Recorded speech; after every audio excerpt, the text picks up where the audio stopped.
জানাবো ক্ষতি মোহাম্মদ আলম। তো আজকে তোমাদের চতুর্থ শ্রেণীর বাংলাদেশ ও বিশ্ব পরিচিতি বইয়ের তোমার 16 নম্বর পৃষ্ঠা দেখছো, দ্বিতীয় অধ্যায়টা।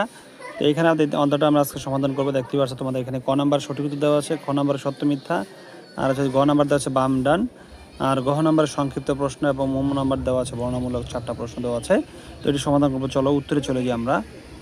তোমরা দেখতেই পারছো আমাদের হচ্ছে প্রথম হচ্ছে সঠিক উত্তর। তো এখানে সঠিক উত্তরগুলো আমাদের দেওয়া আছে উত্তরগুলা। প্রথমে 1 নম্বরে সকল ধর্মের প্রতি শ্রদ্ধা প্রদর্শন করলে কি গড়ে ওঠে, এখানে হবে ধর্মীয় সম্প্রীতি গড়ে ওঠে। 2 নম্বর হচ্ছে গৌতম বুদ্ধের জন্মদিন উপলক্ষে কোনটি উদযাপিত হয়, বুদ্ধ পূর্ণিমা। তারপর সপ্তমীতে দেখো, সত্য হলে পাশে স এবং মিথ্যা হলে মি চিহ্ন লেখো। ধর্মীয় সম্প্রীতির মাধ্যমে পারস্পরিক বৈরী সম্পর্ক গড়ে ওঠে, এটা মিথ্যা হবে। 2 নম্বরটা দেখো, ধর্ম সমাজের বিশৃঙ্খলা সৃষ্টি করে, এটাও মিথ্যা। কারণ ধর্ম অনুষ্ঠান নিয়ে বিদ্রুপ করা উচিত নয়, এটা সত্য।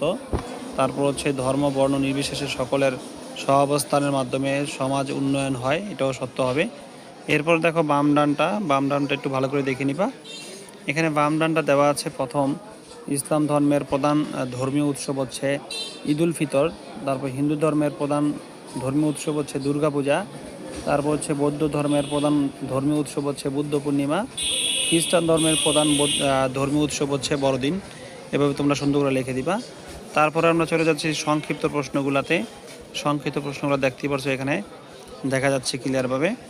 তো প্রথম সংক্ষিপ্ত প্রশ্ন উত্তর হচ্ছে, আমাদের সমাজে প্রচলিত ধর্মগুলোর নাম লেখো। আমাদের সমাজে প্রচলিত 4টি ধর্ম প্রচলিত রয়েছে, সেগুলো হলো ইসলাম ধর্ম, হিন্দু ধর্ম, বৌদ্ধ ধর্ম আর খ্রিস্ট ধর্ম। 2 নম্বর প্রশ্ন দেখো, নিজ ধর্মের ধর্মীয় উৎসবগুলোর নাম লেখো। নিজ ধর্মে হলো ইসলাম ধর্ম। ইসলাম ধর্মের প্রধান উৎসব হলো ঈদুল ফিতর, ঈদুল আজহা, ঈদে মিলাদুন্নবী। এই 3টা অপশন দিয়ে দিবা। তারপরও চলে যাচ্ছি আমরা বর্ণনামূলক প্রশ্ন। দেখতেই পারছো এখানে ফার্স্ট হচ্ছে, প্রথম বর্ণনামূলক প্রশ্ন হচ্ছে, ধর্মীয় সম্প্রীতি রক্ষায় তুমি কি করবে, তার তালিকা তৈরি করো। তালিকা ধর্মীয় সম্প্রীতি রক্ষায় আমি যা যা করব। এখানে 4টা অপশন দিচ্ছি, আমরা দেখতেই পারছো। সকল ধর্মের মানুষের সাথে বন্ধুত্বপূর্ণ আচরণ করব। অন্য ধর্মের উৎসব ও আচার অনুষ্ঠানের প্রতি শ্রদ্ধা প্রদর্শন করব। কারো ধর্মীয় বিশ্বাস বা অনুষ্ঠান নিয়ে বিদ্রুপ বা উপহাস করব না। ধর্ম বর্ণ নির্বিশেষে বিপদে সবার পাশে দাঁড়াবো। এরপরে দেখো তোমাদের হচ্ছে 2 নম্বর প্রশ্নটা। 2 নম্বর প্রশ্ন হচ্ছে, ভিন্ন ধর্মের প্রতিবেশীর সাথে তুমি কী ধরনের আচরণ করবে তা বর্ণনা করো। ভিন্ন ধর্মের প্রতিবেশীর সাথে আমি অত্যন্ত সৌহার্দ্যপূর্ণ এবং মানবিক আচরণ করব।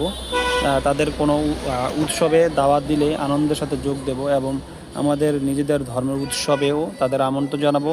প্রতিবেশী হিসেবে বিপদে আপদে তাদের সাহায্য করব। এমন কোনো কাজ করব না যা তাদের ধর্মীয় অনুভূতিতে আঘাত হানে। এটি ছিল তোমাদের সংক্ষিপ্ত প্রশ্নগুলো। এবার আমরা বর্ণনামূলক প্রশ্নে 2 নম্বর চলে যাই। দেখো বর্ণনামূলক প্রশ্নের 3 নম্বরটা। 3 নম্বর প্রশ্ন দেখো, প্রথম দেওয়া আছে, তুমি কেন ধর্মীয় সম্প্রীতি রক্ষা করবে তা ব্যাখ্যা করো। ধর্মীয় সম্প্রীতি হলো একটি সুন্দর সমাজের ভিত্তি, এটি রক্ষা করা জরুরি।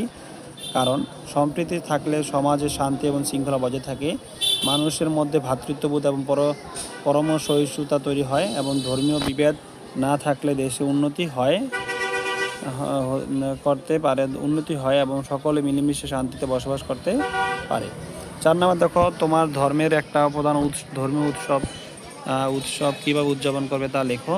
তো এখানে দেখো ফার্স্টে দেওয়া আছে, আমাদের ধর্মের প্রধান উৎসব হলো ঈদুল ফিতর। এদিন সকালে নতুন পোশাক পরে আমরা ঈদগাহে নামাজ পড়তে যাই এবং নামাজ শেষে একে অপরের সাথে কোলাকুলি করি। বাড়িতে ফিরে সেমাই ও বিভিন্ন সুস্বাদু খাবার খাই। আত্মীয় স্বজন ও বন্ধুদের বাড়িতে ঘুরতে যাই এবং বড়দের সালাম করে সালামি নেই। এই উৎসবের মাধ্যমে আমরা সবার সাথে আনন্দ ভাগ করে নেওয়া হয়। এই ছিল প্রশ্নের উত্তরটা। পুরো অধ্যায়টা সমাধান করে দিলাম। ভিডিওটা ভালো লাগলে অবশ্যই লাইক কমেন্ট শেয়ার করতে ভুলবে না। যারা 4র্থ শ্রেণীতে ভর্তি হতে চাইলে অবশ্যই ভিডিওতে কমেন্টস করবে, অথবা আমাদের ফেসবুকে নক করতে পারো, আমরা সেখান থেকে তোমাদের অ্যাড করে নিব ইনশাল্লাহ। তো আজ এই পর্যন্তই, পরবর্তীতে আবার দেখা হবে। আল্লাহ হাফেজ।